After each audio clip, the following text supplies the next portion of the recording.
Hello विद्यार्थी मित्रों, उदाहरण दाखला नंबर 11.4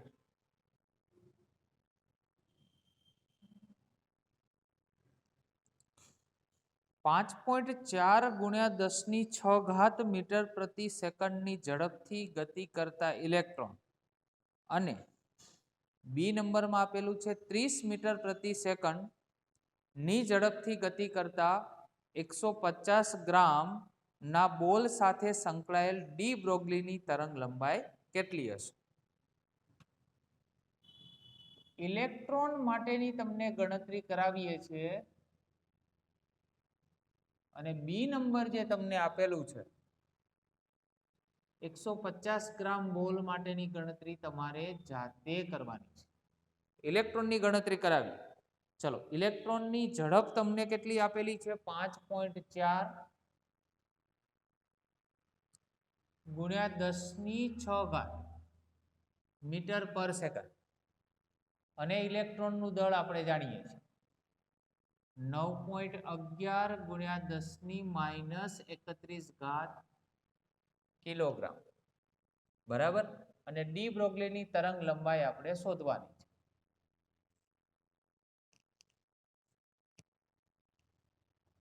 લખીએ ડી બ્રોગ્લી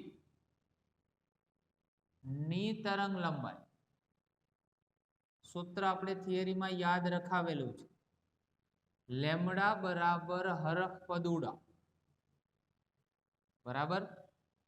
ચલો, 6.63 ગુણ્યા 10⁻34 અને અહીંયા જે વેગમાન આપેલું છે વેગમાનની જગ્યાએ શું લખી શકાય? P = mv. ઇલેક્ટ્રોનની તરંગ લંબાઈ છે લેમ્ડા e વડે દર્શાવી શકાય. 6.63 10⁻34 ઇલેક્ટ્રોનનું દળ છે એમી કહી દો તો ચાલે, એમી લખો. 9.11 10⁻31 અને વેગ તમને આપેલો છે 5.4 ગુણ્યા 10⁶. ગણતરી કરીએ. 6.63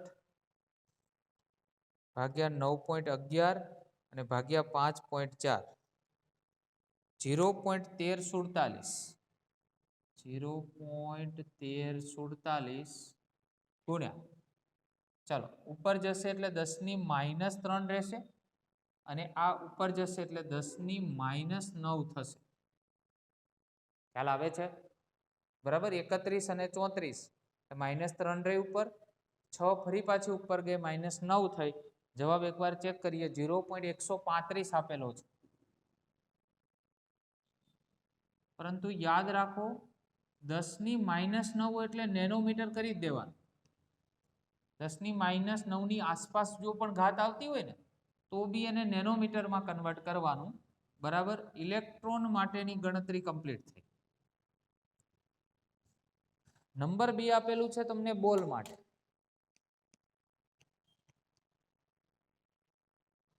બોલ માટેની હિન્ટ આપી દઈએ. બે વસ્તુ તમને આપેલી છે, એની ઝડપ પણ આપેલી છે, એનું દળ આપેલું છે. ઝડપ તમને આપેલી છે 30 મીટર પર સેકન્ડ અને બોલનું દળ mb, બરાબર, 150 ગ્રામ. ગ્રામ ના ચાલે, આપણે કિલોગ્રામ જોઈએ. 1000 વડે ભાગો 0.150 kg થાય. સેમ દાખલો આ રીતે કરવાનો છે. લેમ્ડા શોધવાનું છે બોલ માટે, બરાબર. ઉપર મુજબ હોમવર્કમાં આપીએ છે, સેમ દાખલો છે, હિન્ટ આપણે આપી દીધેલી છે કે 11.5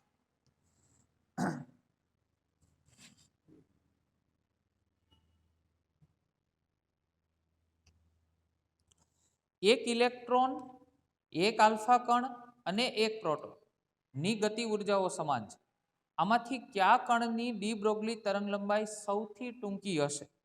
ડી બ્રોગ્લી તરંગ લંબાઈ એટલે સૂત્ર તો લેમ્ડા બરાબર h/p પી H/P આપણે સૂત્ર આવશે, બરાબર. પરંતુ અહીંયા તમને એવું કીધું છે ગતિ ઉર્જા સમાન છે. પહેલા તો ચર્ચા કરીએ આપણે ત્રણેયના દળની. તો ઇલેક્ટ્રોન આપેલું છે, આલ્ફા કણ આપેલું છે અને પ્રોટોન આપેલા છે, બરાબર. તો ઇલેક્ટ્રોનનું દળ, પ્રોટોનનું દળ અને આલ્ફા કણનું દળ, બરાબર. ઇલેક્ટ્રોનનું દળ Me, પ્રોટોનનું Mp અને આલ્ફા કણનું M આલ્ફા. યાદ રાખો ઇલેક્ટ્રોન સૌથી હલકો છે, હલકો કણ છે, બરાબર. એટલે એનું દળ સૌથી નહિવત હોય. પછી એના કરતા ભારે કોણ? 1836 કણો ભારે કોણ? જેનું દળ વધારે છે પ્રોટોન, અને આલ્ફા કણ સૌથી વધારે દળ વાળો કણ છે. Me less than Mp less than M alpha. De બ્રોગલીની તરંગ લંબાઈ, ડી બ્રોગલીની તરંગ લંબાઈ સૂત્ર શું કહે છે? Lambda is equal to h divide by p. Lambda is equal to h divide by p, બરાબર. ચલો p ની જગ્યાએ અંડર રૂટ mk લખી શકાય. Under root of 2mk. કેવી રીતે અને કેમ આ જ લખ્યું? તો ગતિ ઉર્જાનું સૂત્ર છે 1/2 mv². જો એને વેગમાનમાં કન્વર્ટ કરવું હોય તો m વડે ગુણો અને m વડે ભાગી દો. ચલો m જતું રહે સામે, 2b જતા રહે એટલે 2km યા તો 2mk. આપણે અહીંયા 2mk લીધા છે એટલે 2mk is equal two m²v². અને m²v² છે એને શું કહેવાય? વેગમાનનો વર્ગ. તો p બરાબર અંડર રૂટ શું થાય? 2mk. ડાયરેક્ટ તમે યાદ રાખી શકો, તમારા નોલેજ માટે છે. ચલો તો એનો મતલબ એમ થયો કે લેમ્બડા છે એ સમપ્રમાણ છે કોને? જો અહીંયા ગતિ ઉર્જા છે તો અચળ છે, એ તમને કીધેલું છે. બધાની ગતિ ઉર્જા સમાન છે એટલે અચળ થઈ. 2 પણ અચળ, h એટલે પ્લાન્કનો અચળાંક પણ અચળ. એટલે લેમ્બડા ડાયરેક્ટ કોને સમપ્રમાણ થાય? સમપ્રમાણ ના થાય પણ વ્યસ્ત પ્રમાણ થાય, અંડર રૂટ ઓફ m. મતલબ જેનું દળ ઓછું એની તરંગ લંબાઈ વધારે. તો દળ ઓછું કોનું છે? તો આનું. તો આની તરંગ લંબાઈ વધારે. અને દળ વધારે કોનું છે? તો આલ્ફા કણ. માટે આલ્ફા કણનું દળ સૌથી વધારે હોવાથી તેની તરંગ લંબાઈ ટૂંકી હશે. કેવી હશે? ટૂંકી, બરાબર. આ સૂત્ર વ્યસ્ત પ્રમાણ છે એટલા. ચાલો 11.6.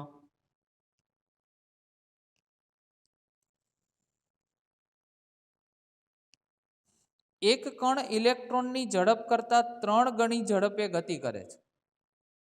એક કણની ઝડપ ઇલેક્ટ્રોનની ઝડપ કરતા કેટલી આપી છે? 3 ગણી એની ઝડપ આપેલી છે, બરાબર. કણ અને ઇલેક્ટ્રોનની ડી બ્રોગલીનો તરંગ લંબાઈનો ગુણોત્તર. કણ અને ઇલેક્ટ્રોન એની ડી બ્રોગલીની તરંગ લંબાઈનો ગુણોત્તર એ તમને આપેલો છે 1.813 ગુણ્યા 10⁴. તો કણનું દ્રવ્યમાન શોધો અને તે કણ કયો હશે તે ઓળખો, બરાબર. તો ડી બ્રોગલીની તરંગ લંબાઈ એનું આપણે સૂત્ર કીધું છે, બરાબર. અને અહીંયા તમને ઝડપ આપેલી છે તો તમારે સૌપ્રથમ તો ઇલેક્ટ્રોનની ઝડપ છે એ ધારી લેવાની થાય. ઇલેક્ટ્રોનની ઝડપ એને ધારો કે v ધારીએ અને કણની ઝડપ એને v ધારી લો. બરાબર. ચલો હવે તમારી જોડે તમને અહીંયા જે કિંમત આપી છે કણ ઇલેક્ટ્રોનની ઝડપ કરતા 3 ગણી ઝડપે, તો કણ એ ઇલેક્ટ્રોનની ઝડપ કરતા 3 ગણી ઝડપે એટલે v બરાબર 3v થાય કે નહીં. બરાબર. એક આ સંબંધનો આપણે ભવિષ્યમાં ગમે ત્યારે જ્યાં જરૂર પડે ત્યાં તમે ઉપયોગ કરી શકો. બરાબર. ચલો બીજું તમને કીધું છે કણ અને ઇલેક્ટ્રોનની ડી બ્રોગલીની તરંગ લંબાઈનો ગુણોત્તર. તો કણની તરંગ લંબાઈ ધારો કે આપણે હવે લઈએ લેમ્ડા અને ઇલેક્ટ્રોનની તરંગ લંબાઈ છે, બરાબર, એ બંનેનો ગુણોત્તર તમને આપ્યો છે 1.813 ગુણ્યા 10⁻⁴.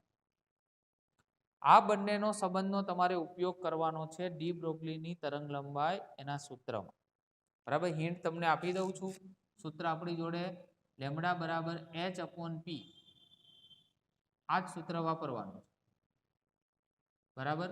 અહીંયા આપણી પાસે વેગની વાત છે એટલે વેગમાં કન્વર્ટ કરવા માટે p ફરજિયાત શું કરવું પડશે? mv માં એને કન્વર્ટ કરવું પડશે. બરાબર. ચલો mv માં કન્વર્ટ કર્યું આપણે અહીંયા. બરાબર.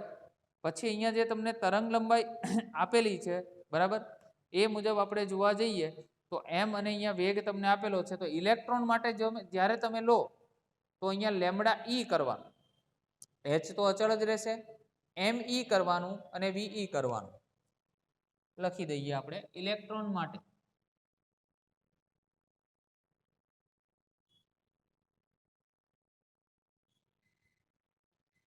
જો કે કણ માટે તો બની જ ગયું. કણ માટે આ રીતે બને. ઇલેક્ટ્રોન માટે ફક્ત શું કરવાનું? અહીંયા h તો કોમન, me અને ve કરવાનું. પછી તમે બંનેનો ગુણોત્તર લેશો. બરાબર. એના ઉપરથી તમારે કણનું દ્રવ્યમાન શોધવાનું છે એટલે કે m ની કિંમત શોધવાની. તો m ની કિંમત તમને મળી જશે અને m ની કિંમત જે મળે એ તમને પ્રોટોન અને ન્યુટ્રોનના જે દ્રવ્યમાન હતું 1.67 ગુણ્યા 10⁻⁻². બરાબર. એની નજીક આવશે. એટલા માટે કહી શકાય કે આ કણ પ્રોટોન કે ન્યુટ્રોન હશે. બરાબર. તમને હિન્ટ આખી આપી દીધેલી છે. આ મુજબ તમારે એક્ઝામ્પલ હોમવર્કમાં કરવાનો રહેશે. 11.7 માં આપણે ડેવિસન અને ગરમરનો જે સૂત્ર તમને પ્રયોગની અંદર પ્રૂવ કર્યું હતું, બરાબર, એના પર આધારિત છે. 100 વોલ્ટ એટલે v બરાબર તમને 100 વોલ્ટ આપેલા છે. વિદ્યુત સ્થિતિમાનના તફાવત વડે પ્રવેગિત થયેલા ઇલેક્ટ્રોન સાથે સંકળાયેલી ડી બ્રોગલીની તરંગ લંબાઈ કેટલી હશે? લેમ્ડા બરાબર કેટલી? વોલ્ટેજ આપેલા હોય અને ડી બ્રોગલીની તરંગ લંબાઈ તમારે ડાયરેક્ટ શોધવાની છે. બરાબર. ડાયરેક્ટ સૂત્ર તમને કહું, ડી બ્રોગલીની તરંગ લંબાઈ 1.227 અને √v યાદ કરો સૂત્ર ડાયરેક્ટ. આવું સૂત્ર હતું કે નહીં? બરાબર. પરંતુ પાછળ જે એકમ હતો એ ખાસ યાદ રાખજો, નેનોમીટર. નેનોમીટર માટે લેમ્ડા બરાબર 1.227 અને √100 નેનોમીટર. બરાબર. 1.227 બરાબર ને આ 10 થઈ જશે. બરાબર. નેનોમીટર 1 પોઈન્ટ હજી એમાંથી કાપવો એટલે 0 પોઈન્ટ કેટલા થઈ જશે તમારી પાસે? 1227. 0.1227 નેનોમીટર. માર્ચ 2020 ની પરીક્ષાની અંદર પૂછાઈ ગયેલો. બરાબર. હું તમને ઘણી વાર કહું છું કે જ્યારે બી બેટા તમે ભણતા હોય, બરાબર, આ લેક્ચરો જ્યારે પણ તમે જુઓ છો ત્યારે તમારી જોડે એક હાઇલાઇટર રાખો. કેટલાક સૂત્રને હાઇલાઇટ કરો. બરાબર. લાસ્ટ એક્ઝામ એટલે કે માર્ચ 2020 ની પરીક્ષાની અંદર એમસીક્યુ કોઈ બહારના પૂછાયેલા જ નહોતા. આવી રીતે કોઈ ઉદાહરણના એમસીક્યુ ઉદાહરણના દાખલા હતા એને એમસીક્યુ બનાવી દીધેલા છે. બરાબર? એટલે ખાસ ધ્યાન રાખજો, ઉદાહરણનો કોઈ નાનો દાખલો તમને આપેલો હોય, નાનો કન્સેપ્ટ આપેલો હોય તો એના ઉપરથી તમને એમસીક્યુ બની શકે. જેમ કે આ જ છે તો આની ઉપરથી એમસીક્યુ બની શકે, કેમ ના બની શકે? બરાબર? આ એક્ઝામ્પલ કઈ બહુ મોટો એક્ઝામ્પલ ના કહેવાય, તો આમાંથી એમસીક્યુ બની શકે. આવી રીતે જ એમસીક્યુ બનાવેલા છે. કોઈ બુકનું બહારનો એક પણ એમસીક્યુ નહોતો 50માંથી. 50માંથી બધા જ એમસીક્યુ ટોટલી બુકના હતા. બરાબર? આ રીતે બનાવેલા એમસીક્યુ બધા. પણ સૂત્ર ના આવડતું હોય તો કઈ ખબર પડે નહીં. બરાબર? હાઇલાઇટ કરો આવા સૂત્રને ખાસ. આ સાથે ઉદાહરણના એક્ઝામ્પલ આપણે કમ્પ્લીટ કરીએ છીએ. સ્વાધ્યાય તરફ જઈએ. બરાબર? પહેલો દાખલો 11.1. કેટલાક ઉપર તમને કેટલી કિંમતો આપેલી છે એની જરૂર પડે ત્યાં યુઝ તમારે કરવાનો છે. બોલ્ટ્ઝમેનનો અચળાંક કેબીની કિંમત પણ તમને આપેલી છે 1.38 ગુણ્યા 10⁻23 ઘાત, જેનો પણ તમે ઉપયોગ કરી શકો. 30 કિલોવોલ્ટ ના ઇલેક્ટ્રોન દ્વારા ઉત્પન્ન થતા ક્ષ કિરણોની મહત્તમ આવૃત્તિ અને લઘુત્તમ તરંગ લંબાઈ શોધો. પહેલા તો V બરાબર તમને આપેલા છે 30 કિલોવોલ્ટ. બરાબર? એટલે પહેલા તો કિલોવોલ્ટ છે એટલે આ 10⁻³ વોલ્ટ થાય. માટે V બરાબર 3 ગુણ્યા બેટા કેટલા થાય? 10⁻⁴ વોલ્ટ થાય. બરાબર? પેલું શોધવાનું છે મહત્તમ આવૃત્તિ. તો એક્સરે ના ફોટોનની મહત્તમ ઉર્જા, એક્સરે ના ફોટોનની મહત્તમ ઉર્જા,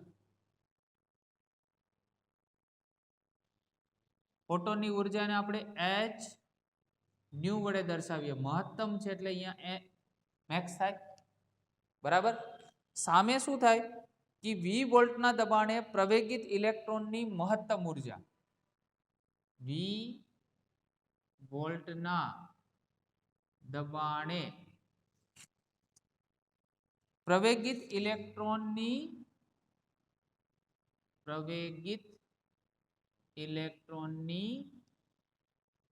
મહત્તમ ઉર્જા. V વોલ્ટ માટે યાદ કરો આપણે સૂત્ર શું હતું? EV0. બરાબર?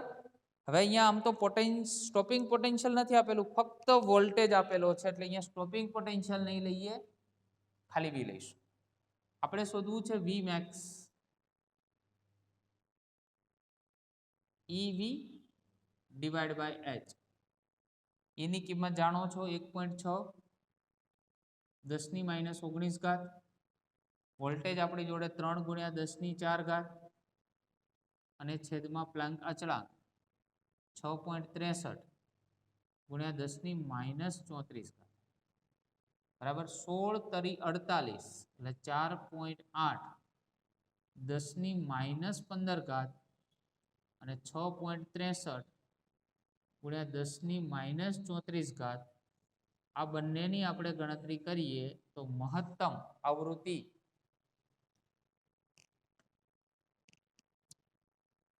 4.8 ભાગ્યા 6.63 0.7239 0.7239 ને ઉપર જશે 15 અને 4 19, 10 ની કેટલી આવશે? 19 ઘાત આવશે.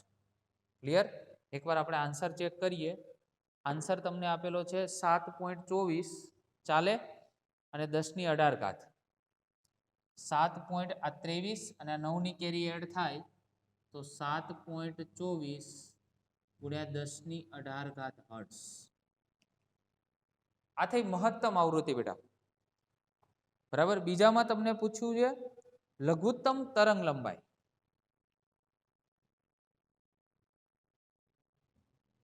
એ નંબર. બી નંબરમાં છે લઘુત્તમ તરંગ લંબાઈ.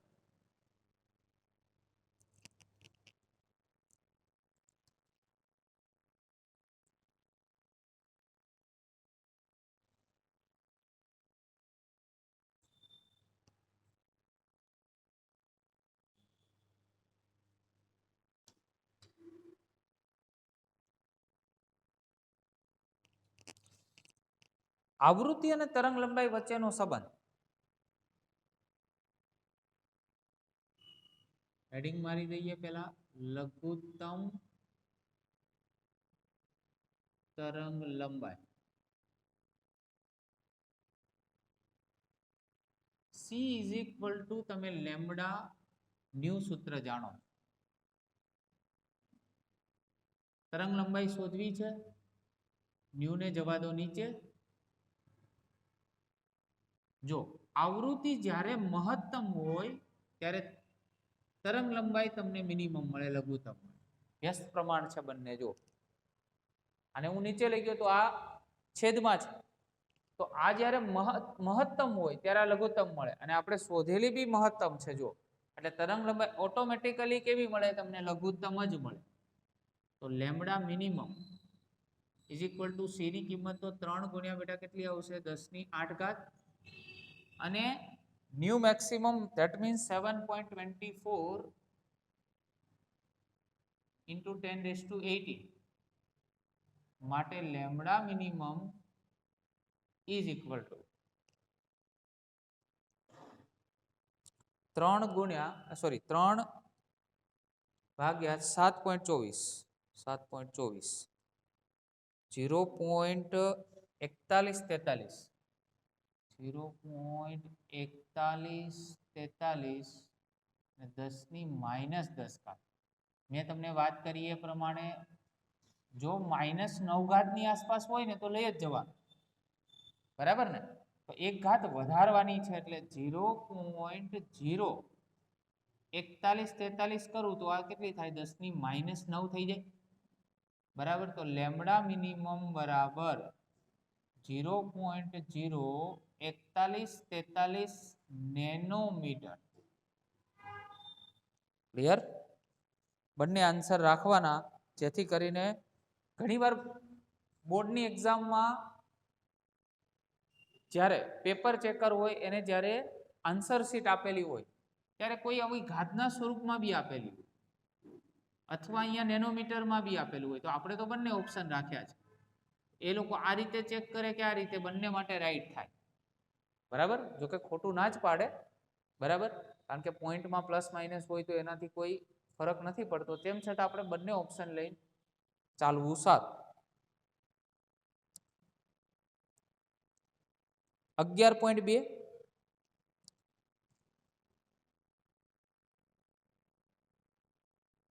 હોમવર્કમાં કરવાનો છે. સૂત્ર હું તમને આપી દઉં છું. આપણે આ સૂત્રનો ઉપયોગ કરવાનો છે. હાઉ આર યુ, કેમ છો, ફાઇન વાળું, બરાબર ને? શોધવાનું છે તમારે મહત્તમ ગતિ ઉર્જા. આમાંથી બેટા કે મેક્સ ને કરતા બનાવશો, h ન્યુ માઇનસ શું થઈ જશે? ફાઇન. એટલે તમને એ નંબરનો આન્સર મળી જશે, બરાબર? બી નંબરમાં પણ આપણી જોડે કે મેક્સ ઇઝ ઇક્વલ ટુ બીજું એક સૂત્ર હતું EV0, બરાબર? આ સૂત્ર વાપરવાનું છે, આના પરથી V0 ને કરતા બનાવવાનું છે. સી નંબર છે એની અંદર તમારે મહત્તમ વેગ શોધવાનો છે, એટલે ગતિ ઉર્જાનું સૂત્ર વાપરવાનું. તો ગતિ ઉર્જાનું સૂત્ર તો કેટલું સરળ છે. અહીંયાથી તમારે કે મેક્સ ની કિંમત તમારી જોડે હશે, આમાંથી વી મેક્સ ને કરતા બનાવો. ત્રણેય સૂત્ર જાણીતા છે, બરાબર? 3 સૂત્ર વાપરજો. 11.2 ક્લિયર થશે. 11.3 ની અંદર પણ તમને V0 છે, સ્ટોપિંગ પોટેન્શિયલ, એ 1.5 ઇલેક્ટ્રોન વોલ્ટ આપી દીધેલું છે. સોરી, 1.5 વોલ્ટ આપેલું છે, બરાબર? કે મેક્સ તમારે શોધવાના છે. મહત્તમ ગતિ ઉર્જા શોધવાની છે. સૂત્ર શું થાય? સામે જ છે આપણી જોડે ઈ વી નોટ. ઈ એટલે 1.6 10⁻19 ઘાત અને વી નોટ ની કિંમત છે આપણી જોડે 1.5. બરાબર? તો 1.6 ગુણ્યા 1.5 કરીશું તો જવાબ મળશે આપને 1.6 1.5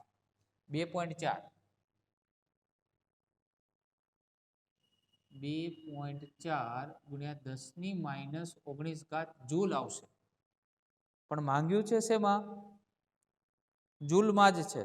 બરાબર? 2.4 ઇલેક્ટ્રોન વોલ્ટમાં તમારે શોધવું હોય તો તમે જાણો છો એને ફરીથી તમારે 1.6 ગુણ્યા 10⁻19 ઘાત વડે ભાગવા પડે. બરાબર? 2.4 1.6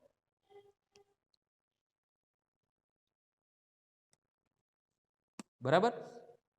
પણ આપણે એવું કંઈ કીધેલું નથી એટલે આ જ આન્સર રાખીશું 2.4 ગુણ્યા 10⁻19 ઘાત. બોલો પૂછાય કે નહીં એમસીક્યુમાં? બોર્ડના એમસીક્યુમાં આ રીતે પૂછાઈ શકે. ક્લિયર?